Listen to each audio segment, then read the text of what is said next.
Bonjour. Cette vidéo présente les enjeux de la biodiversité dans les activités du groupe Vinci. Alors ceci, contrairement aux apparences, n'est pas une grenouille verte. Ceci, c'est l'obligation de devoir détourner le tracé d'une autoroute ou d'un ouvrage linéaire sur plusieurs kilomètres pour éviter les zones humides qu'elle affectionne tout particulièrement. Ceci, c'est l'obligation de poser des clôtures anti-batraciens tout le long d'un chantier pour éviter qu'elles ne s'y introduisent.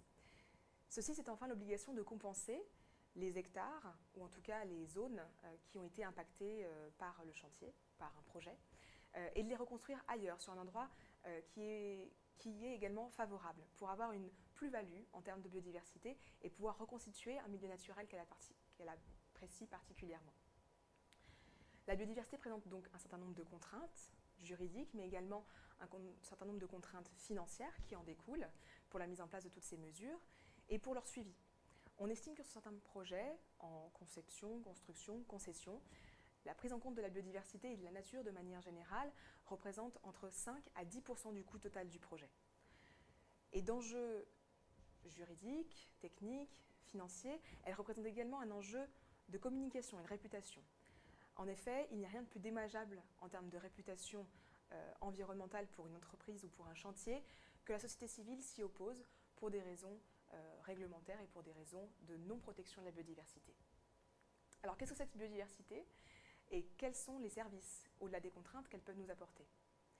La biodiversité, c'est l'ensemble du vivant, c'est l'ensemble des espèces qui le constituent, mais également l'ensemble des écosystèmes qui les contiennent et l'ensemble des écosystèmes dans lesquels elles vivent. Et c'est enfin l'ensemble des gènes qui les constituent de manière plus intrinsèque. La biodiversité, elle est extrêmement nombreuse, diverse, riche. Elle est également très fragile. Elle est menacée par un certain nombre de phénomènes, comme les pollutions, comme le changement climatique, et également comme l'artificialisation des sols. Elle est menacée, mais elle a également la possibilité de pouvoir se régénérer et de pouvoir se rétablir grâce à de nombreux programmes de préservation et de restauration de la biodiversité qui sont entrepris, notamment par les entreprises d'aménagement du territoire et de construction. Ces entreprises ont un certain nombre de responsabilités.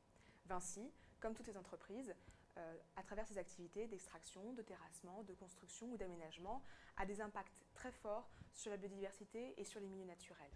Des impacts en termes d'artificialisation des sols, de fragmentation, de pollution potentielle de l'eau, de l'air ou des sols, des nuisances qu'elles induisent, sonores, lumineuses, des pertes d'habitat, voire des prélèvements de ressources naturelles. Or, ces activités, elles dépendent également beaucoup de la biodiversité et des services qu'elles induisent pour la mise en place de leurs activités. Ça va être notamment à travers la fourniture de matières premières que les entreprises du groupe vont pouvoir utiliser ces services que la biodiversité et que la nature peut nous offrir. Alors, quelles solutions mettre en place face à cela et comment réduire très fortement ces impacts? Eh bien, il existe une doctrine, un mantra, quelque chose que les entreprises doivent adopter à chaque projet, et ce dès la conception, c'est le triptyque éviter, réduire et compenser les impacts. Éviter donc dès la conception, éviter par l'éco-design, dans la mise en place d'infrastructures, dans la construction de bâtiments, éviter les impacts sur toutes les espèces qui sont présentes et sur les écosystèmes qui sont présents également, par la mise en place du coup de mesures très très favorables à ces espèces-là. Ça va être l'interdiction de travailler pendant certaines périodes, par exemple, de périodes de nidification de certains oiseaux. Enfin, lorsqu'on a évité tous ces impacts, on peut mettre en place des mesures de réduction des impacts, plutôt pendant la période de chantier. C'est mise en place de barrières, de clôtures pour éviter que la faune et la flore ne soient impactées par le chantier. Et puis en tout dernier lieu, lorsqu'on a tout fait pour éviter et réduire les impacts des activités sur la biodiversité, eh bien, on doit les compenser. Les compenser à travers la restauration de certains milieux naturels assez pauvres dans des milieux naturels beaucoup plus riches.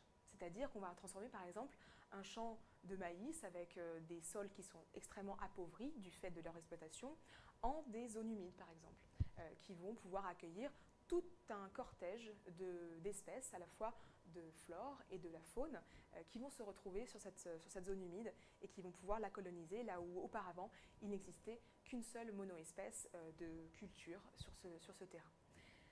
Donc au-delà des contraintes que présente la biodiversité, les contraintes juridiques, des contraintes financières, des contraintes en matière réglementaire, on le voit, la biodiversité présente toute une palette de solutions à mettre en œuvre au service de nos clients et cela, ça nous fait de nous des acteurs de la ville durable. À très bientôt sur la formation.